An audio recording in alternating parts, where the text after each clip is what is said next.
សួស្តីបងប្អូនទាំងអស់គ្នាថ្ងៃនេះគឺខ្ញុំមកបង្ហាញអំពីការបង្កើត menu bar នៅលើ HTML ហើយនិង CSS ដែលមានរូបរាងបែបនេះដែលយើងអាច click ទៅអាននៅ page មួយបានអូខេចូលមកដល់ file របស់យើង file HTML របស់យើងនៅក្នុងនោះគឺខ្ញុំបានបង្កើត header file ហើយអញ្ចឹងកន្លែងនេះគឺខ្ញុំដាក់ title វាឈ្មោះ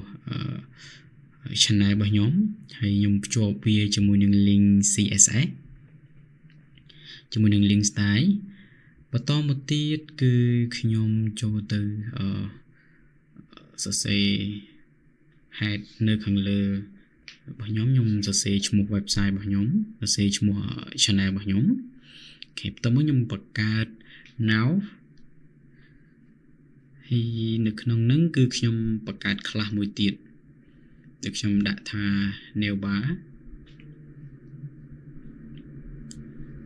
អូខេ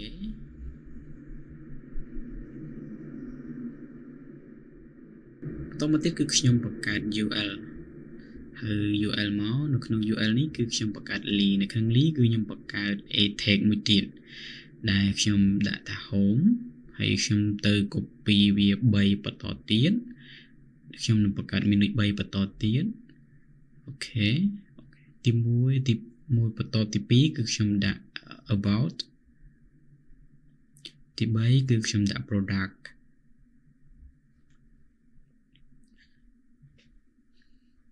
អ្នកទាំងអស់គ្នាអាចធ្វើតាមខ្ញុំបានទី4គឺខ្ញុំដាក់ contact អូខេយើងបានប៉ុណ្ណឹងហើយគឺចូលទៅបង្កើត min មួយទៀតអូខេនៅក្នុង min ហ្នឹងគឺខ្ញុំដាក់ h 3ដែលខ្ញុំដើម្បីសរសេរបញ្ជាក់វាថានេះជា home page ជា about page ឬក៏ជា contact page ឬក៏ជា product page ជាដើមអញ្ចឹងបន្តមកទៀតគឺខ្ញុំបង្កើត p មានន័យថានៅក្នុងអត្ថបទរបស់យើងគឺខ្ញុំប្រើ p tag អូខេខ្ញុំទៅ copy អត្ថបទមួយនិយាយពីប្រាសាទអង្គរវត្តដាក់ចូលអង្គការ UNESCO អូខេខ្ញុំបានប៉ុណ្ណឹងហើយគឺខ្ញុំចូលទៅមើលវានៅក្នុង browser អូខេខ្ញុំសេរីវាបន្តិចអូខេចូលទៅក្នុង file folder របស់ខ្ញុំបើកវានៅក្នុង browser អូខេគឺអ្វីដែលយើងបានសរសេរគឺវាចេញរូបរាងប៉ុណ្ណឹងអញ្ចឹងជំហានបន្តមកទៀតគឺយើងទៅ file style file CSS របស់យើងកន្លែងនេះគឺខ្ញុំយក body គឺខ្ញុំយក margin គឺ 0px អូខេបន្តមកទៀតគឺខ្ញុំប្រើ min នៅខាងក្រោមហ្នឹងខ្ញុំយក margin right និង margin left 20px ដូចគ្នាណាកន្លែងហ្នឹង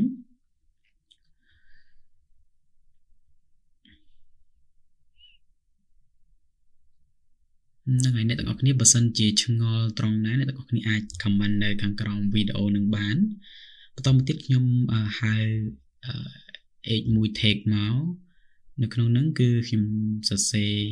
text digression ខ្ញុំយក center ឲ្យវានៅកណ្ដាលកន្លែងឈ្មោះរបស់ខ្ញុំបន្តមកទៀតគឺខ្ញុំហៅ new bar មក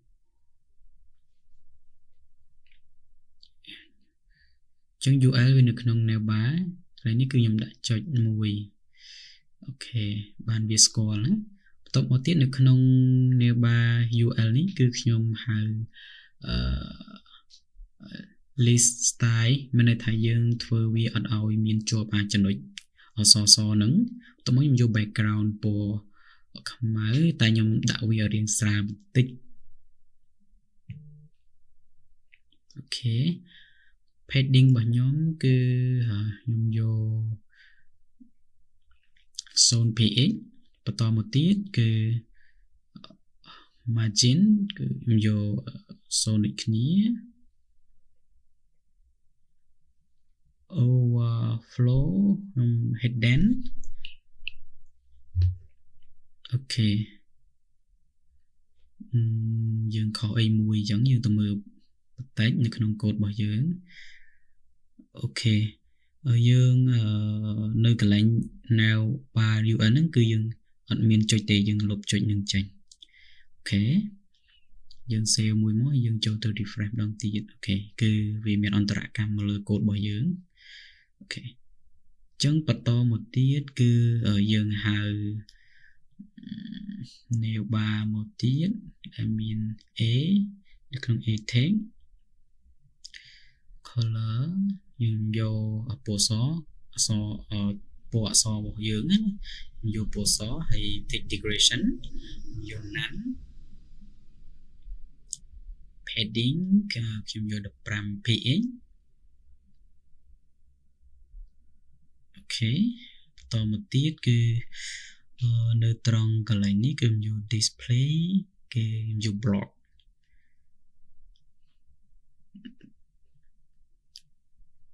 thế dành lá nhầm vô center hồi vì nơi trong cả đảo ok nhưng từ refresh mũi ok chân cái line padding cái cứ chia cùng liệt ở sò mùi đấy ok chẳng nhầm hao neo ba một tiết cứ nhầm hao ở vì miền hover nó phải để dừng chọi từ lư nắng cứ vì tranh bộ xe nhé lại những background em vô bộ máy tay trong vô video điện đặt chiang background bởi dương nơi cả lư ok phần nắng cứ em cho tôi đi prem muối ok bây giờ dương click từ lư menu bởi dương muối cứ vì hover dương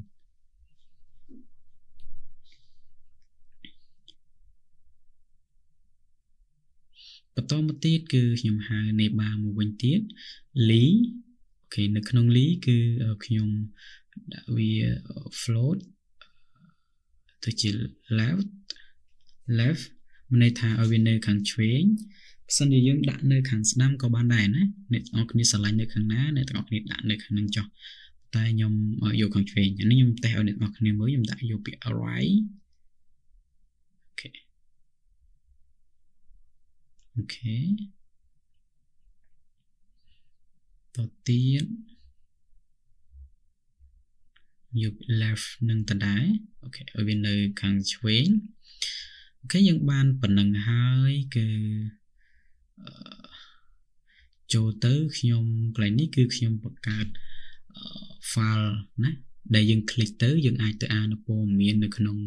ở page mùi bàn được không page home cái đây about cái đây product cái đây contact cái đấy nó phải để dân click tới cứ vì loadចូលtớiអាននៅក្នុងព័ត៌មាននៅក្នុង page មួយនឹងកន្លែងនេះគឺខ្ញុំភ្ជាប់ link បញ្ចូល file អូខេខ្ញុំបានប៉ុណ្ណឹងហើយខ្ញុំចូលទៅ create file មួយខ្ញុំបង្កើត3ទៀតលេខនេះគឺ3មកទី1គឺ about a file of about.htmlបង្កើតឲ្យឈ្មោះឲ្យដូចlink ដែលយើងបានភ្ជាប់មិញណាអ្នកទាំងអស់គ្នាបើយើងភ្ជាប់ខុសយើងដាក់បង្កើត file ហើយយើងដាក់ឲ្យឈ្មោះ file នៅក្នុងនឹងផ្សេងគឺវាអត់ស្គាល់ទេអញ្ចឹងយើងត្រូវបង្កើតឲ្យដូចគ្នាអូខេគឺទី4គឺយើងដាក់ contact.html គឺយើងទទួលបានប៉ុណ្ណឹងណាអូខេអញ្ចឹងយើងទៅ copy កូដរបស់យើងនេះថាតើវាស្គាល់ដែរអត់អញ្ចឹងយើង copy មកខ្ញុំផាសវាចូលទៅក្នុង file មួយទី1គឺ about ហើយខ្ញុំផាសវា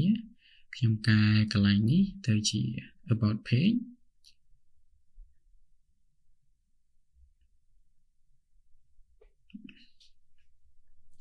ខ្ញុំ save ហើយខ្ញុំបើកមួយទៀតខ្ញុំបើកនៅ file product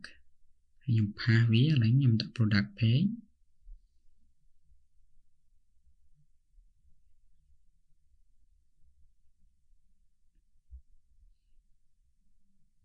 អូ